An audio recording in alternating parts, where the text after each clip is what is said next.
Hey friends, thanks for joining us on the EquippingU podcast. Our prayer is that this podcast will encourage and equip Alliance pastors and leaders to live spiritually healthy lives and lead healthy churches. For more information about the Christ-centered Acts 1-8 Alliance family, visit EquippingU.org. Hey, welcome back to EquippingU podcast. This is Season 10, Episode 2. To be or not to be. We're coming to you from Columbus, Ohio, the city that pioneered water treatment. Clarence and Charles Hoover conducted the Columbus experiment, and this was a pioneering effort in water treatment. So every time we take a good sip of clean water, we have Clarence and Charles to thank. Did they make the vacuum cleaner too? I think that's different Hoover people. And how about hydroelectric power? Hoover Dam, are you thinking? Isn't that named after President Hoover? I'm just trying to go with it, Terry. Yeah. Okay, well, I'm Terry, Church Ministries leader for the Alliance, being interrogated about Hoovers. Go ahead, Alan. I'm Alan, who apparently knows nothing about Hoovers, but, was trying to practice, being curious. There you go. I like it. So, today we're going to be talking to Alan Hanna. Who spells his name correctly? I want to go on record saying that right now. Yeah, H-A-N-N-A-H. No, his first name, Terry, A-L-A-N. Okay. Goodness gracious. I get it. So, I'm double teamed. Alan and Terry. Two Alans, one Terry today. That's the way it should be. Alan's pastor at Allegheny Center Alliance Church in Pittsburgh. Fairly new to the Alliance, so I've enjoyed getting to know him. And he's also a part of something we're doing for churches from 200 to 900 in average attendance called EquippingU Max, EquippingU Maximum Impact. And so we want to talk to him about that and some of the things that are going on at his church. Looking forward to the conversation.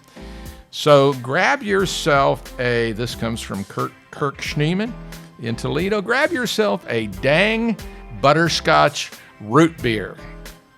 From Shipshewana, Indiana, came the picture of this. How about that? Sounds good. I like butterscotch and I like root beer, so I want to try this. I like root beer, but I think it would be ruined by butterscotch. No. I just had a butterscotch. Andy agrees with me. Sit back, relax. Here we go. So it's our privilege to welcome to EquippingU podcast, Alan Hanna, lead pastor at Allegheny Center Alliance Church in Pittsburgh, Pennsylvania. Thanks, Alan, for taking the time to be with us today. Absolutely. Thanks for having me. Yeah. So we like for our listeners to get to know our guests. So tell us a bit of your story, how you came to know Christ, and how you ended up in the Alliance and at ACAC. That's a good story. I was raised in a godly Christian home. My father was a pastor growing up here just north of Pittsburgh in Newcastle. Never thought I would be back. I remember leaving in the back seat of our car, Newcastle at 16. I will never live in Pittsburgh again. Yeah. And of course, God brought us back. But I just found the Lord at a young age, like I said, in a godly home. Full transparency, it was my college years at Oral Roberts University before I fully understood what it meant to be a follower of Jesus and live that out daily. Yeah. As far as coming to ACAC, that's a unique story as well. I was not familiar with the Alliance. So I've been on staff here as lead pastor for 3.5 years. I started January of 2020. And great time to start. Oh my. Fantastic. I would highly recommend it. It was a good year, despite its challenges. But before that, I had spent 25 years as a worship pastor in the Assemblies of God, and then the last 13 years at a non-denominational church. About 6 years prior to coming to ACAC, I moved to take on the role of an executive pastor and was really being developed and sensed that call to be a lead pastor. And I won't go into all the details, but really went through what I know now was a season of preparation for leading me to ACAC, but it was an incredibly difficult time exiting a church from broken relationship and things I won't dive into deeply, but just an incredibly difficult time. But in the midst of that, discovered that I was contacted by Slingshot, which is a church search firm. And so here, ACAC, I was in Pittsburgh. Let me explain it that way. I was about 20, 25 miles outside of Pittsburgh. I knew of ACAC. I knew of Pastor Rock Dillerman, but we had never met. And here they were doing a nationwide search for their next lead pastor. And I was about 21 miles away. Yeah. And lo and behold, 9 months was the interview process. And I like giving our elders in the church a hard time because it was a long journey and process, but one that certainly God ordained and was in. And I would not want to be anywhere else. Love it here. Fantastic. Well, you just made me feel better about my interview process for this job that I thought was long, but it was only 4 months. So I'm strangely encouraged by your pain of 9 months. Yeah, sure. That's a long time for sure. So one of the habits that we've kind of developed on our podcast, we stumbled across because we got some good answers in the beginning, is asking our guests who are some leaders that's been influential to them in ministry and in personal life. So what about you? Who's influenced you? Yeah, I'll name a few that won't be common names. The first and foremost is my dad. I just have to start there. Absolutely. Just not only as a father, but him being a pastor all of those years. I'll never forget the conversation with him when I told him I felt a calling into ministry and was going to accept that call. It was one of joy, but also dread, knowing the experience. But since that time, just really, he has helped me. He's not in ministry anymore, doesn't serve as a pastor, but has really given me great perspective, in particularly how ministry and pastoring is always about people. And, I never forget, he's told me, he goes, Alan, the things I remember about ministry aren't the events, aren't the sermons, aren't the things you will put a lot of energy towards. It's the relationships. Mm-hmm. And so I'm very grateful to my dad for that. I've worked at ACAC is the fourth church in the nearly 30 years of ministry. And I would say each of the previous lead pastors that I served under played a significant role in my life. Looking back, they were very unique, very different, but I see how God used them to really develop me into the leader and pastor I am today. Finally, I'm a reader, so there are certainly common names, guys like John Maxwell for years in leadership, Erwin McManus, Mosaic Church, a guy by the name of Scott Sauls, and love Scott Sauls. Yeah, just phenomenal author. And Mark Batterson would be a guy that I'd put on that list as well. Yeah. He just referenced a previous guest. That's we had Scott Sauls on the podcast a few seasons ago talking about his book, A Gentle Answer, I believe is the name of the book. Really loved having him on. Yeah. So I'm actually going outside the normal bounds. I'm going to address a question to Terry because that alludes to why we asked you to be a guest on the podcast. So Terry, a few years ago, as a leader of church ministries, you developed something called EquippingU Maximum Impact.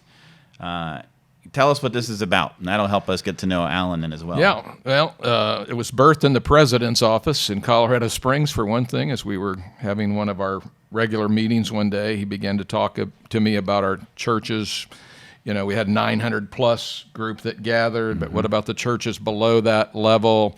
We had some things that were targeting our smaller churches, but what about these mid-sized churches? So we began to develop something for our churches from 200 to 500 and 500 to 900, and asked Joel Smith, a good friend of mine, not related, to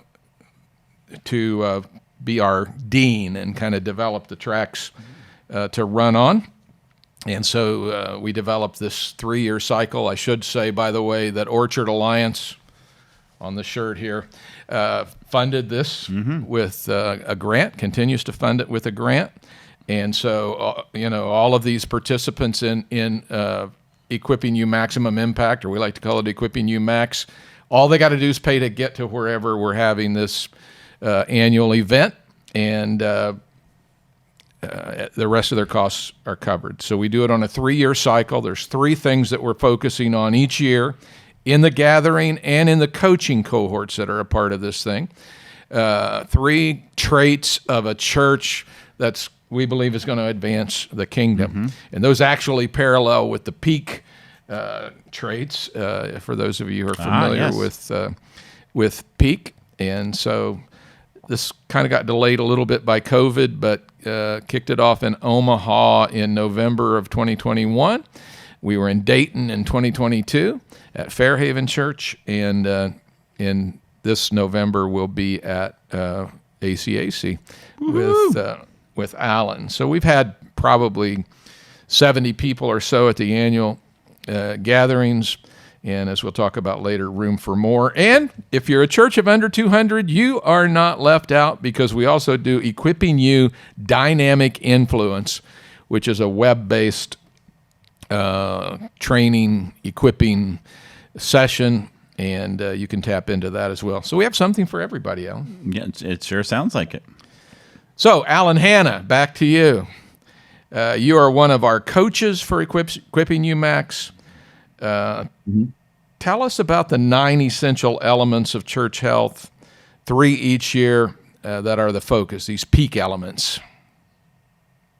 Yeah, I'll go through the order in which you mentioned. We were in Omaha 2 years ago. And so that year we tackled 3 at a time. And that year we tackled spiritual leadership, effective organization, and personal growth. And then last year, during our time in Dayton at Fairhaven, we hit mission focus, which is one of them, vision alignment, and alliance partnership. And then this year, the 3rd year, we're going to hit the final 3 here at ACAC, as you mentioned, which is worship gathering. Actually, I've been asked to tackle that one. Yeah. And then financial stewardship and loving community. Great. The 9 peak elements. Yep. Yeah, that's great stuff. And that's also a previous guest. We had Kim Valenzuela. We did. Who leads that effort now, the peak effort. So, yeah, it's great. Lots of connections here. So what are some of the characteristics of EquippingU Max that make it attractive and beneficial to pastors who are part of it? Give us an inside look. Yeah, I'm going to focus on one, relationship above everything. Yeah. And I would put a word in front of that, intentional relationship. All of us as pastors, it can be very lonely. It can be very stressful. Statistics show that. I think we're all aware, those that are in ministry. And so what I appreciate about EquippingU Max, and even in our cohort, I think if those guys were here, they would say the intentionality of building relationships with other guys, other people who are going through what you're going through. Yeah. When you talk about stress of dealing with staff, or congregational issues, personal leadership and development issues, balancing family life with demands of ministry, you're in the trenches with people that get it. And so you don't have to explain it. And so just knowing that you're not alone is huge. There are times where we share in our cohort, we always start with what's happening in your personal life. How can we pray for one another? There have been times I've gotten a text, or I'll send a text in our group, hey, I know your son's having surgery today, just praying for you. And so just the relational connections and intentionality that you get in EquippingU are beautiful and really encouraging. Yeah, boy, it's been obvious in our 2 national gatherings that people just love being together, and maybe spending time with people that they wouldn't ordinarily have the opportunity to spend time with. It crosses district lines, and so it's really been a beautiful thing. Talk about some of the dynamics that you're seeing in your coaching cohort, Alan.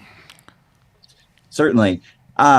the relational part is huge, but we do focus on specifics, best practices, the 9 peak elements. And so while you're getting that spiritual and emotional support, you are encouraging one another and, again, sharing best practices. You're cheering each other on. I can think of a specific, it was, I think, 2 months ago, we were in our cohort and we were sharing, okay, what's the number one challenge that you're facing right now? And one of the guys in my group, he looked so stressed. And so we're diving into the Zoom call and we're waiting to hear. And he was saying, we just have a huge parking issue. He goes, we've had to start a third service, and it's a legitimate problem. I'm not making fun of it, but it was like, it's one of those problems that you want to have. I've had worse problems in my ministry. That's what me and the other guys on the Zoom call, we're like, man, I wish I had that problem. Yeah. But those are the kind of things we talk about. We, spark ideas off one another, and inevitably it's, hey, I've gone through this or tackled that. And so it's really unique. It's really helpful. And I think the guys in our group would agree to that. Yeah. That's great. So you got the small group experience with the coaching cohort. What do you like about the annual gathering? I mean, getting together with you put 70 pastors together, you'll have some fun, believe it or not. Yeah. So pastors are fun. They are. Yeah, most of them. We are. Yeah. Well, again, it goes back to, we all get it. We all understand. As much as we may say it's not like this, we're very used to putting on masks and our Sunday best, and this is an opportunity where you're around people that you can feel very comfortable, and you can let your walls down. It's a safe place to do that. The other thing is too, like, we're on Zoom now, and our cohort meets on Zoom because we're all spread out across the country. So this is the one time you're actually in person. Yeah. And, yeah. There are just communication dynamics that are missed via Zoom. So it's a great time to connect, to hear from great speakers, to be challenged, to have small group discussions.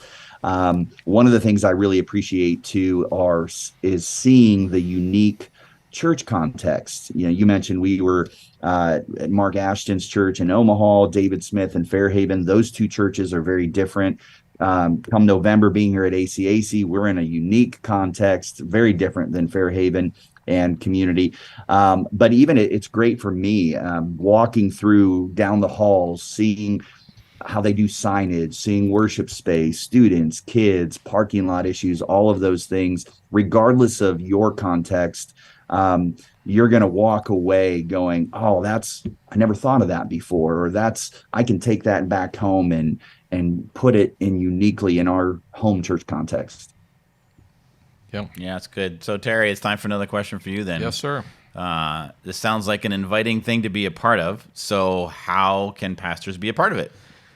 Well, we welcome newcomers. We try to provide an on-ramp every year at the annual gathering time. It's not like you had to be in the first year and get those 3 things, and then the second year and get those 3 things. They all kind of stand alone in a way. So you can come in session 3 and be just fine. And we hope to keep running these 3-year cycles as long as we have interest and as long as we have money.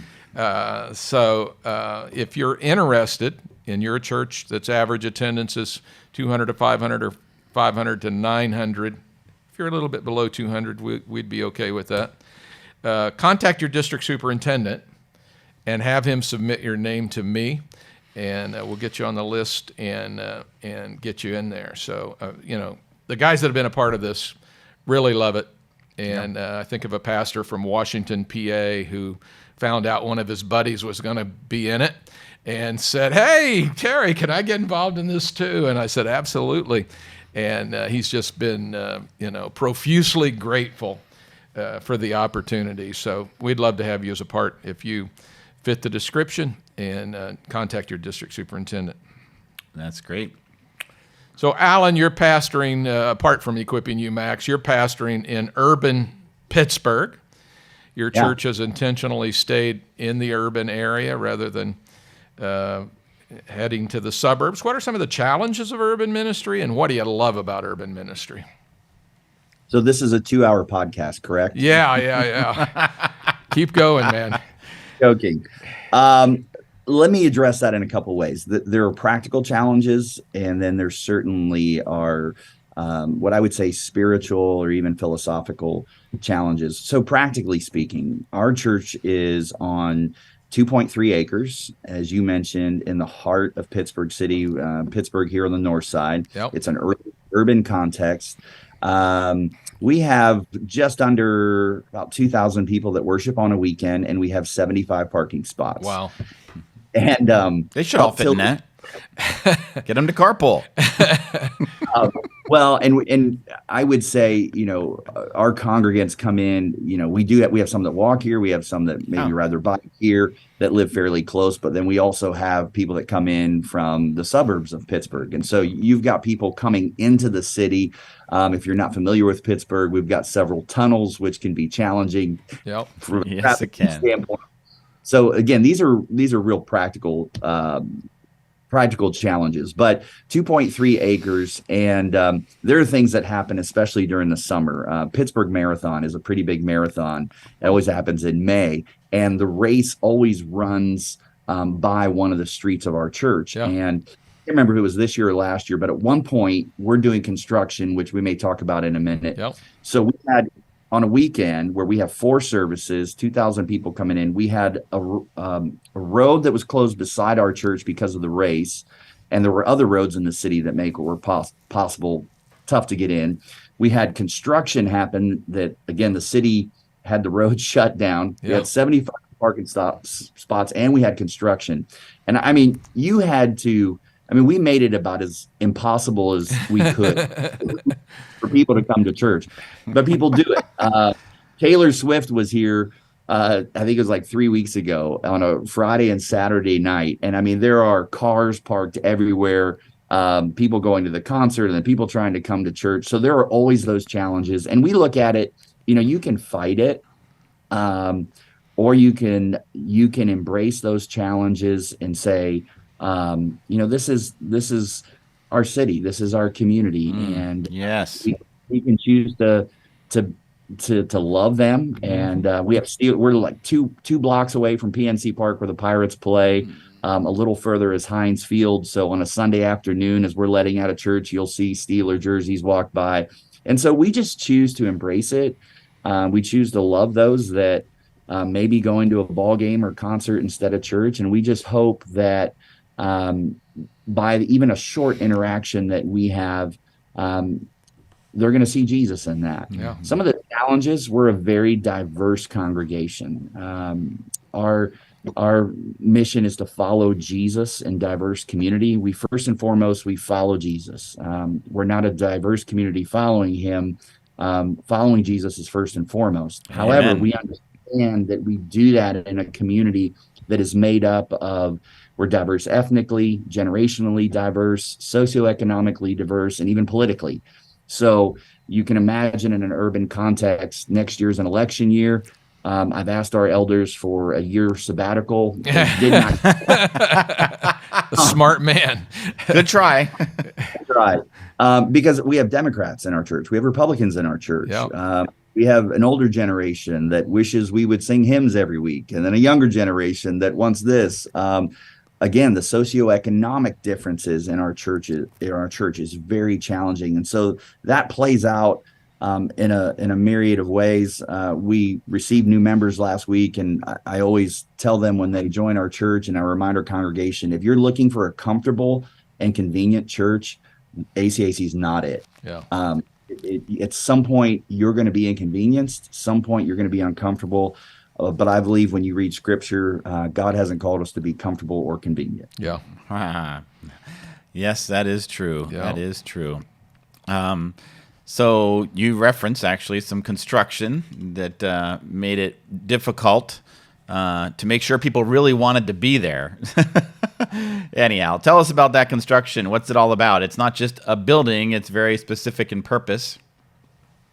Yeah, so I mentioned earlier, I've been here 3.5 years. So this project started before me, and huge credit to my predecessor, Pastor Rock Dillerman. I'm sure many of our listeners know. Pastor Rock still attends our congregation. He served here for 36 years. He's still part of our church, preaches occasionally. He and I have a great relationship. But this church in 2017 began that conversation of building a building. And of course, there was conversation. Like our sanctuary only seats 750 people. That's max. And we don't come close to that just because of how close everybody is. But we opted not to build a bigger sanctuary, which I think was a lot of wisdom. And we had, I mentioned we're on 2.3 acres. We had 4 buildings on 2.3 acres, but none of them connected. 2 of those buildings are over 100 years old. Wow. One of them was a sanctuary that was built in the, I think, late 70s, maybe early 80s. And so to get from one building to the next, you had to walk outside. Mm-hmm. And so what we have built, we're calling it the Community Hub.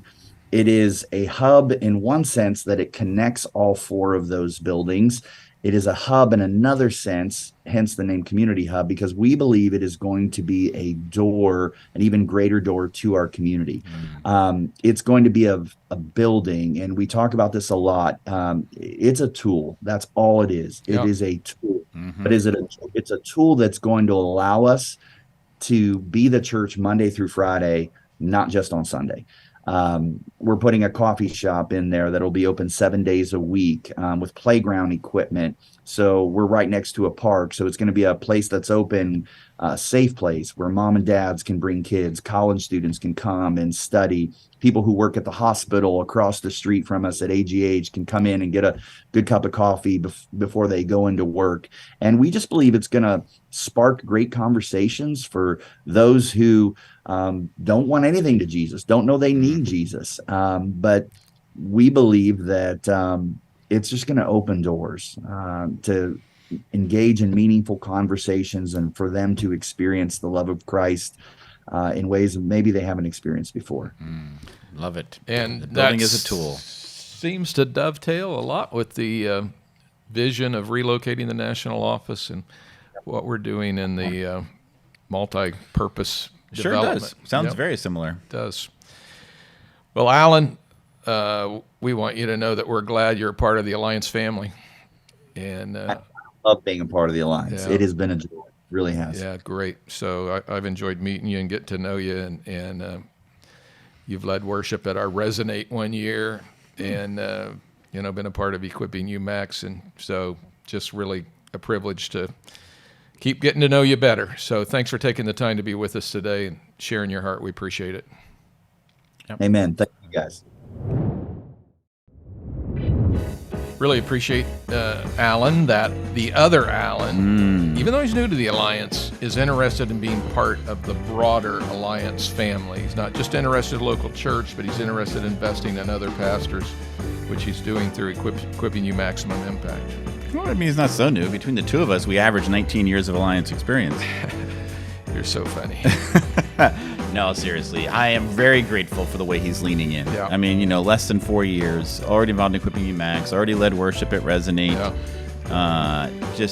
And he even alluded to some people he knew in the Alliance, and boy, he's getting networked fast. He is getting networked. And it's so encouraging.